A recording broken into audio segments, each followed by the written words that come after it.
प्रिय भक्तों, आज हम आपको भगवान भोलेनाथ और माता पार्वती को समर्पित सोमवार के व्रत की कथा बताएंगे। लेकिन उससे पहले आपने मेरे चैनल को सब्सक्राइब नहीं किया है तो सब्सक्राइब कर दे और कमेंट में ओम नमः शिवाय जरूर लिखे।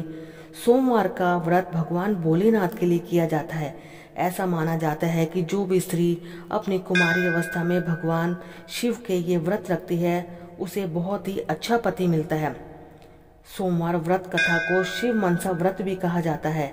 ऐसा माना जाता है कि इस व्रत को रखने से मनुष्य की सभी मनोकामनाएं पूर्ण होती है।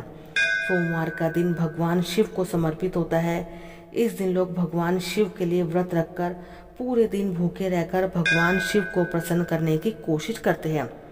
जो व्यक्ति सोमवार के दिन की पूजा करते हैं उन्हें मनोवांछित फल अवश्य ही मिलता है। तो चलिए शुरू करते हैं सोमवार के व्रत की कथा। किसी नगर में एक साहूकार रहता था।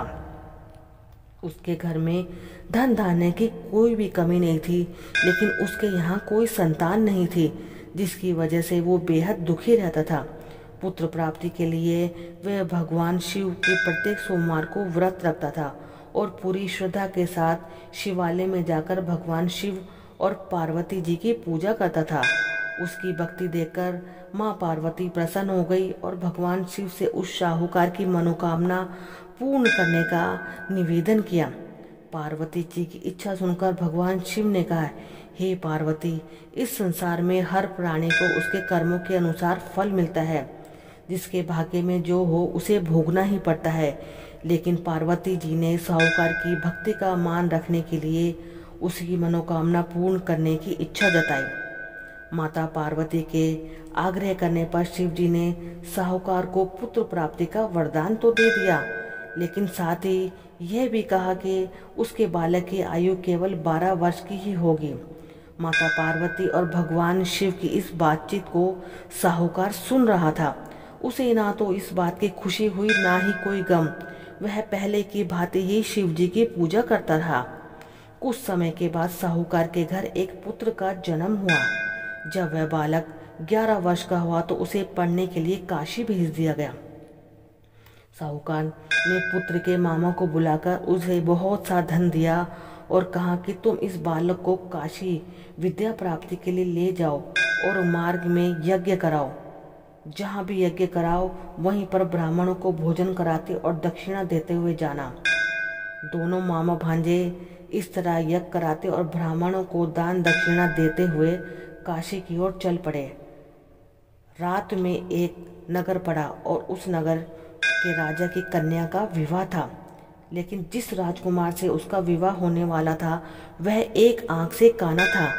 राजकुमार के पिता ने अपने पुत्र के काना होने की बात को छुपाने के लिए एक चाल सोची। साहूकार के पुत्र देखकर उसके मन में एक विचार आया। उसने सोचा, क्यों ना इस लड़के को दूल्हा बनाकर राजकुमारी से विवाह करा दूं।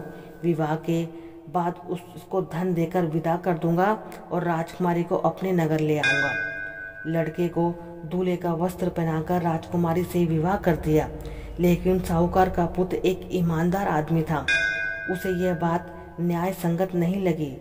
उसने अवसर पाकर राजकुमारी की चुन्नी के पल्ले पर लिखा कि तुम्हारा विवाह मेरे साथ हुआ है, लेकिन जिस राजकुमार के संग तुम्हें भेजा जाएगा वह एक आंख से काना है।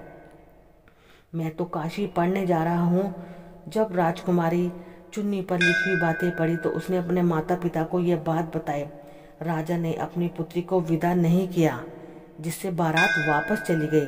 दूसरी ओर साहूकार का लड़का और उसका मामा काशी पहुंचे और वहां उन्होंने यज्ञ कराया। जिस दिन लड़के की आयु 12 साल की हुई उस दिन यज्ञ रखा गया। लड़के ने अपने मामा से कहा कि आज मेरी तबीयत कुछ ठीक नहीं है। मामा ने कहा कि तुम अंदर जाकर सो जाओ। शिव जी के वरदान अनुसार कुछ ही क्षणों में उस बालक के प्राण निकल गए। मृत भांजे को देखकर उसके मामा ने विलाप शुरू कर दिया। संयोगवश उसी समय शिव जी और माता पार्वती उधर से ही जा रहे थे। पार्वती माता ने भगवान शिव जी से कहा, हे प्राणनाथ, मुझे किसी के रोने की स्वर सहन नहीं हो रहा है। आप इस व्यक्ति के कष्ट को अवश्य ही दूर करो। तब शिव जी मृत बालक के समीप गए तो वे बोले कि ये उसी साहूकार का पुत्र जिसे मैंने 12 वर्ष की आयु का वरदान दिया है। महादेव, आप इस बालक को और आयु देने की कृपा करें, अन्यथा इसके वियोग में इसके माता पिता तड़प तड़प कर मर जाएंगे। माता पार्वती के आग्रह पर भगवान शिव ने उस लड़के को जीवित होने का आशीर्वाद दे दिया। शिव जी की कृपा से वह लड़का जीवित हो गया। शिक्षा समाप्त करके लड़का मामा के साथ अपने नगर की ओर चल दिया। दोनों चलते हुए उसी नगर में पहुंचे जहां उनका विवाह हुआ था। उस नगर में भी उन्होंने यज्ञ का आयोजन किया। उस लड़के के ससुर ने उसे पहचान लिया और महल में ले जाकर उसकी खूब आवभगत की और अपनी पुत्री को विदा कर दिया। इधर भूखे प्यासे रहकर साहूकार और उसकी पत्नी बेटे की प्रतीक्षा कर रहे थे। उन्होंने प्रण रखा था कि यदि उन्होंने अपने बेटे की मृत्यु का समाचार मिला तो वह भी प्राण त्याग देंगे, परंतु अपने बेटे के जीवित होने का समाचार पाकर वे दोनों बहुत ही प्रसन्न हुए।